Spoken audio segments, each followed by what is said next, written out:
Ces jeunes du lycée Le Verger à Sainte-Marie vont passer leur baccalauréat cette année. Ils sont encore loin de l'autonomie financière, mais ils se sentent très concernés par cette étude de l'INSEE et ils se disent inquiets. Pour moi, ça me fait vraiment peur parce que du coup, ça veut dire qu'on dépend de plus en plus de nos parents.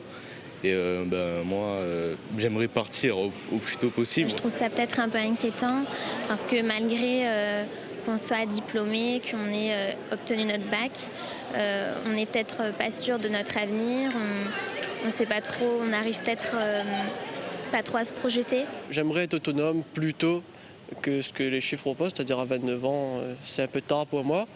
Et le fait de dépendre de mes parents, j'aimerais sortir de cette dépendance plus tôt.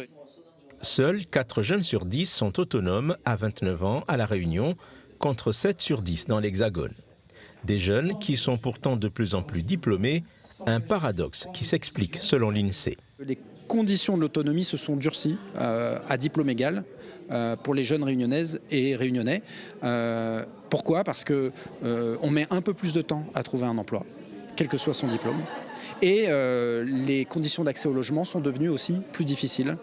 Pour la région, commanditaire de cette étude, il faut donner plus de moyens aux familles pour l'éducation de leurs enfants.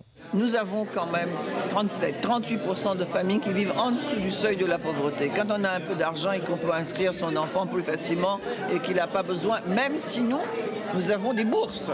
Nous avons mis en place des bourses. Mais il y a une grande misère. Dans le département, seuls 31% d'une classe d'âge accèdent aux études supérieures contre 49% dans l'Hexagone. L'objectif affiché de la région est de réduire significativement cet écart.